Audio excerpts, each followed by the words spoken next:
Aujourd'hui, on va parler d'un sujet un peu touchy. Cet épisode plaira peut-être pas à certaines personnes, mais c'est ok. Je pense que peut-être que tu vas te reconnaître dans certaines choses que je vais dire. C'est devenu normal d'être médiocre. La vraie question, c'est comment est-ce qu'on en est arrivé là? Mais le gars m'a littéralement, roulé dans la farine. Je trouve que c'est absolument pas normal. Je sais pas, tu préviens tes clients quand il y a ce genre de problème. Pourquoi est-ce que maintenant la médiocrité c'est devenu la norme? Tout ça c'est juste du paraître parce que derrière il y a rien. Je pense que les standards ont baissé. Si tu te remets jamais en question, comment veux-tu t'améliorer? Moi j'ai vraiment du mal à accorder ma confiance. Est-ce que je vais tomber sur quelqu'un de médiocre? Bienvenue dans Coulisses d'une créatrice. Hello et bienvenue dans ce nouvel épisode de podcast. Alors tu l'as vu dans le titre, aujourd'hui on va parler d'un sujet un peu touchy, puisqu'on va parler de la médiocrité dans l'entrepreneuriat. Donc je pense que maintenant si tu écoutes les épisodes depuis un moment, tu as compris que j'avais quand même un franc-parler, j'aime bien dire les choses telles que je les pense et telles que je les perçois, et je suis pas là pour mâcher mes mots. Donc voilà, cet épisode plaira peut-être pas à certaines personnes, mais c'est ok, je m'en fiche, c'est mon podcast et je dis ce que j'ai envie. Donc ici cet épisode il m'est inspiré parce que je suis toujours inspirée de ce que je vis au quotidien, et là vraiment il m'est inspiré de toutes les expériences récentes que j'ai eues avec des prestataires de services, avec des entreprises et tout, et franchement voilà, je pense que peut-être que tu vas te reconnaître dans certaines choses que je vais dire, parce que j'ai vraiment l'impression que je suis pas la seule à rencontrer ça. J'en parlais d'ailleurs avec Claria Copywriting, elle m'a dit qu'aujourd'hui, vraiment elle a la même sensation que moi.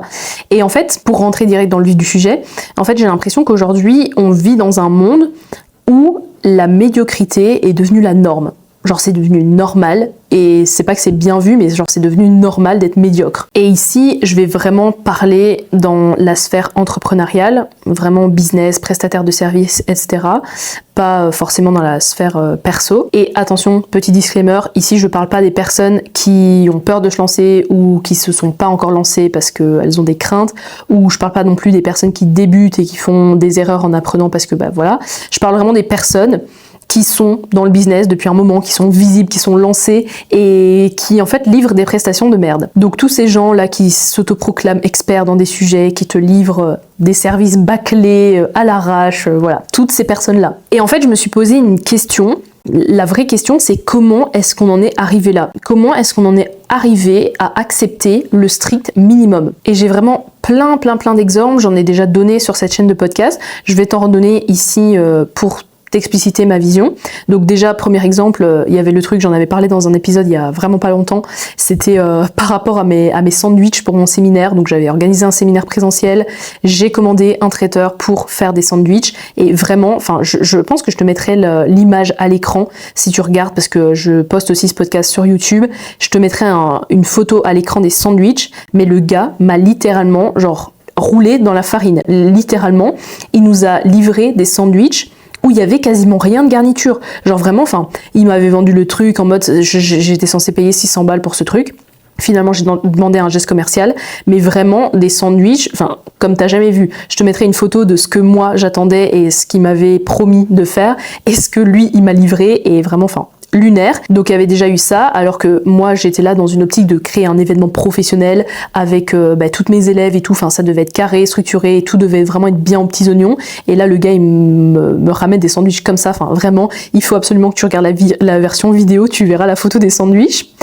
Ensuite, un autre exemple que j'ai qui date peut-être un peu plus de quelques mois, c'est un jour j'ai donc acheté un e-book parce que j'avais envie d'apprendre des choses sur une certaine thématique en particulier, et donc il n'y avait pas de formation, c'était un e-book, donc j'ai acheté le e-book, c'était en français. Le e-book était bourré de fautes d'orthographe. C'était une personne qui se lançait pas, qui avait déjà des e-books, qui avait déjà des trucs comme ça, des produits digitaux. Le e-book était bourré de fautes d'orthographe. Tu pouvais pas faire un paragraphe sans avoir une faute d'accord, une faute de grammaire ou quoi que ce soit.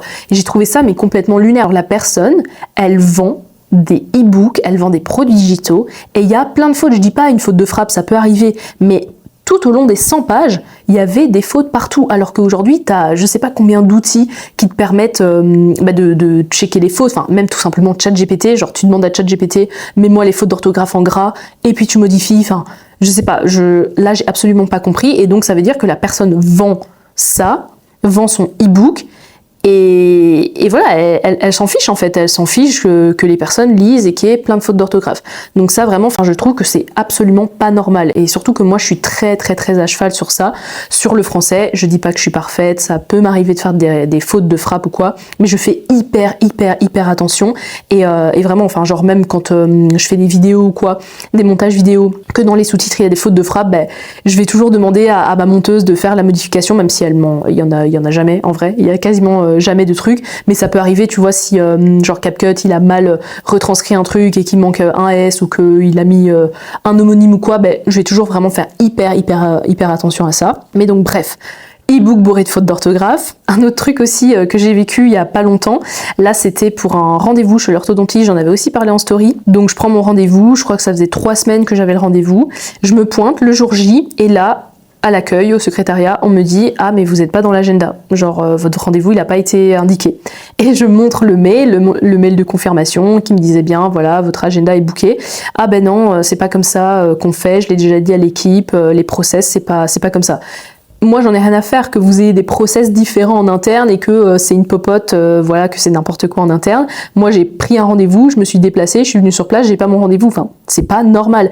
Et c'est un cabinet de dentistes, d'orthodontistes qui est là depuis quand même plusieurs années. Enfin, à quel moment c'est possible de faire ça? Vraiment, c'est des trucs, moi, je trouve ça complètement lunaire. Genre, même là, tu l'entends peut-être dans mon ton, genre, je suis énervée. Genre, c'est vraiment des trucs. Il y a des gens, ils entreprennent, ils ont des business et tout, mais ils font n'importe quoi, ils respectent pas leurs clients. Enfin, vraiment lunaire. Un autre truc aussi que j'ai eu il y a pas si longtemps, c'était quand j'ai ouvert mon studio de podcast. Donc je me rappelle, donc j'avais commandé plein de meubles et tout sur internet. Donc là c'était des gros fauteuils que j'avais commandés. Et donc là, je pense que j'en avais parlé dans mon épisode sur le studio justement. Mais bref, je vais la faire courte ici. En gros, déjà il y avait un gros problème au niveau du stock. Enfin j'ai pas compris, j'ai attendu genre 8 semaines, un truc comme ça, alors qu'ils disaient délai de livraison dans la semaine et tout. Puis après ils m'ont dit oui, mais il y a des problèmes avec les bateaux parce que il y avait des conflits actuellement et donc les bateaux devaient faire un tour plus grand, enfin bref, en gros ça a pris du retard. Donc déjà ça, ils m'ont pas prévenu, c'était moi qui avais dû leur envoyer un message, tiens mes fauteuils n'arrivent pas, qu'est-ce qui se passe? Enfin je sais pas, tu préviens tes clients quand il y a ce genre de problème. Bref, et donc ça a mis au total 8 semaines. Alors que de base je devais l'avoir dans la semaine, donc j'ai dû ouvrir mon studio de podcast en retard, mais donc soit. Mais j'avais bien dit de me prévenir le jour de la livraison parce que je suis pas tout le temps au studio. Enfin, je veux dire, mon studio de podcast, il est pas chez moi. Donc, c'est dans un big bâtiment. Il y a d'autres bureaux, il y a d'autres entreprises. Et donc, j'avais dit de me tenir au courant de la livraison. Et évidemment, de fait, qu'est-ce qui s'est passé? Ils m'ont pas tenu au courant de la livraison. Ils sont venus un jour comme ça au studio. Ils ont déposé des trucs. Sauf que moi, j'étais pas là. Donc, ça a dû être mis à l'accueil. Sauf que, c'est des gros canapés. Ça prend toute la place. Ils ont dû les mettre eux-mêmes de côté et tout. Moi, j'étais censée être là pour les réceptionner, pour les mettre à l'ascenseur, pour les mettre dans mon studio. Et genre, ils sont venus comme ça sans prévenir. Genre, je comprends pas. Alors que je l'avais dit, je les avais eu au téléphone et tout, je leur avais dit de me prévenir parce que je suis pas tout le temps au studio, machin. Enfin, vraiment, des trucs comme ça et tu te dis, mais ces entreprises-là, donc elles tournent tout le temps, il n'y a pas de souci, mais leur service est médiocre. Et vraiment, des anecdotes comme ça, mais j'en ai plein. Et moi, j'ai vraiment beaucoup de mal avec ça parce que j'aime vraiment bien quand les choses sont carrées, sont structurées. Et puis même, tu payes pour un service, pour un produit, tu t'attends à ce que la prestation se passe, pas forcément au-delà de tes attentes, mais qu'elle se passe de manière normale, quoi. Mais là, tout le temps des problèmes et tout. Et donc, je me suis demandé, mais pourquoi est-ce que maintenant la médiocrité, c'est devenu la norme? Et en fait, j'ai noté quelques causes qui, selon moi, sont probables. Déjà, c'est la première chose. Donc, c'est la surconsommation des informations et des formations. En fait, j'ai l'impression que aujourd'hui, il y a plein de gens qui veulent devenir entrepreneurs. T'as plein de formations qui t'expliquent, voilà, deviens entrepreneur, tu vas vivre ta meilleure vie, tu vas être beaucoup plus tranquille, tu vas être à l'aise financièrement, tu pourras gérer tes horaires, etc.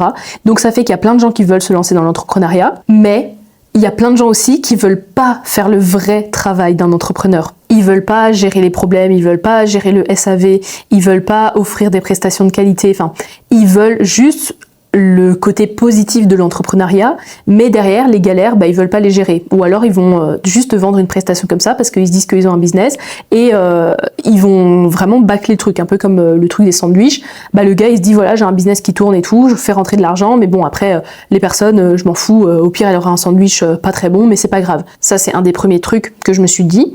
Ensuite il y avait aussi le truc de la culture du paraître. Donc parfois en fait tu vas bosser avec des gens, avec des prestataires de services, avec des entreprises et tout, parce que tu te dis waouh punaise ça a l'air super carré et tout, tu vois leur site web il est incroyable, tu vois leurs réseaux sociaux ils sont vraiment tip top, nickel, ils ont un personal branding vraiment du tonnerre, ils ont une com qui est fun, qui est jeune, qui est énergisante, enfin qui est vraiment top. Et en fait, tout ça, c'est juste du paraître parce que derrière, il n'y a rien. Derrière, c'est du vide. Derrière, la personne n'est pas compétente, elle te fait des services nuls. Et en fait, toi, tu as eu l'impression parce que tu as vu les paillettes, mais en fait, derrière, il n'y avait rien. Autre chose à laquelle j'ai pensé aussi, c'est les standards. Je pense que les standards ont baissé.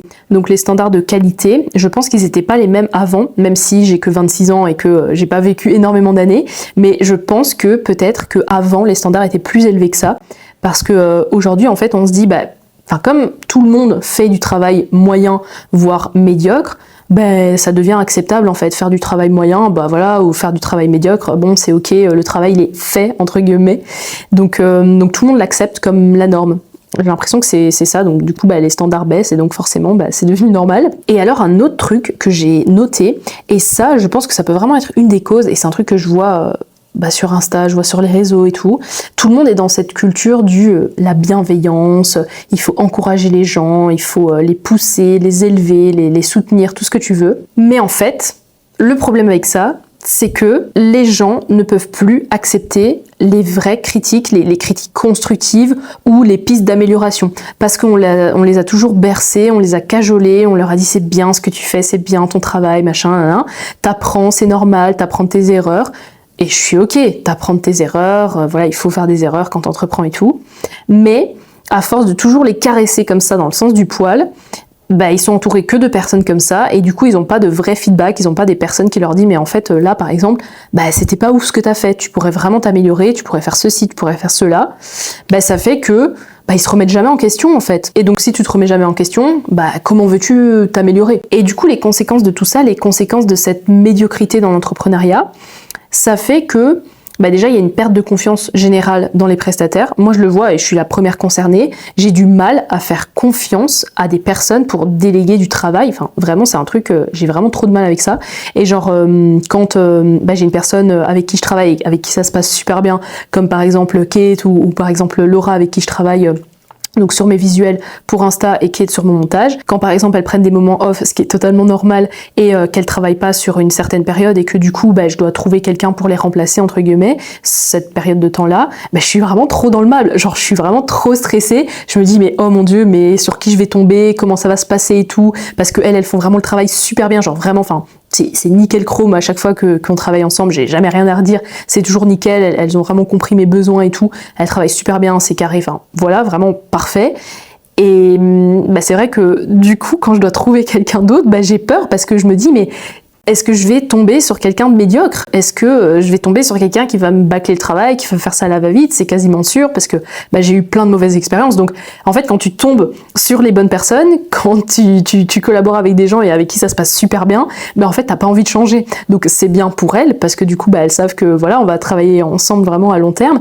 Mais du coup pour toi t'as encore plus de difficultés, je vais dire, à travailler avec d'autres personnes. Et du coup, voilà, ça c'est vraiment un truc, je dirais, il y a une perte de confiance. Moi j'ai vraiment du mal à accorder ma confiance à des nouvelles personnes avec qui je bosse. Et puis, j'ai souvent été déçue, donc voilà. Puis une autre conséquence de cette médiocrité dans l'entrepreneuriat, c'est que maintenant tu as des clients aussi qui deviennent méfiants ou parfois qui deviennent exigeants à l'extrême parce qu'ils ont justement vécu des arnaques par le passé ou alors ils ont vraiment été mal reçus par le passé et du coup ils deviennent super exigeants parce qu'ils ont vraiment très très peur que ça revienne et c'est difficile de travailler avec ce genre de personne qui est hyper exigeante. Je sais que moi je suis une de ces personnes, je suis hyper exigeante dans mon travail et tout, donc peut-être qu'une nouvelle personne avec qui je vais travailler, je vais peut-être avoir tendance à être trop exigeante parce que justement j'ai trop peur que les choses se passent mal et du coup ça c'est aussi quelque chose qui est problématique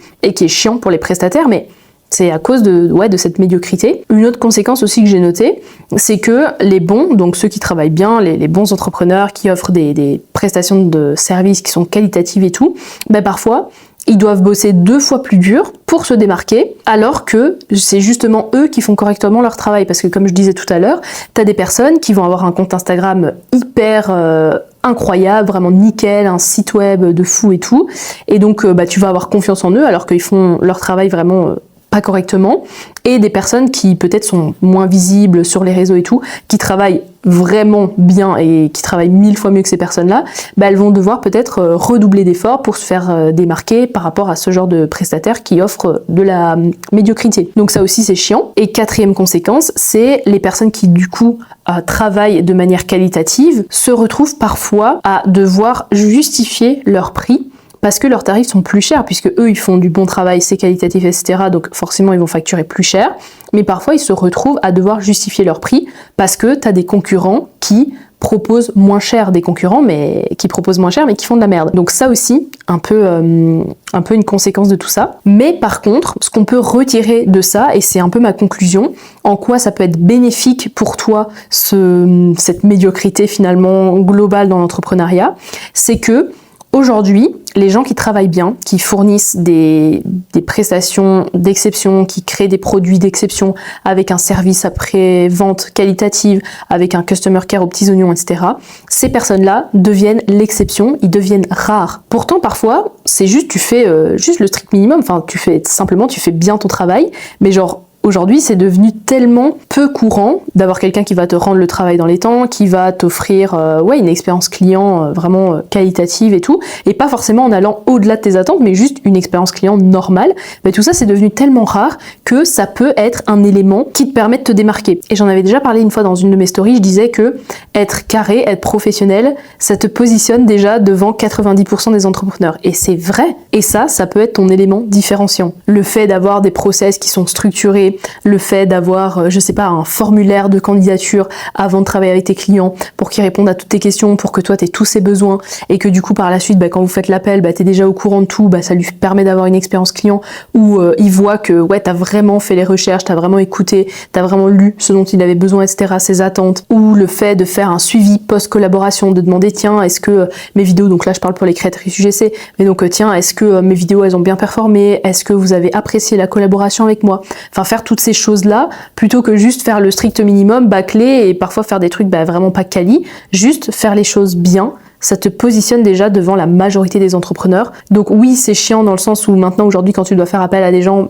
c'est chiant parce que t'as peur un peu de ce qui va se passer comme expérience client, mais ça peut être un truc sur lequel tu retournes la situation dans le bon sens, et toi, pour ton business, ça peut être bénéfique dans le sens où tu vas te démarquer comme ça. Donc voilà, j'espère que cet épisode de podcast t'a plu. Il était un petit peu plus court que d'habitude. C'était surtout des pistes de réflexion que je voulais partager aujourd'hui.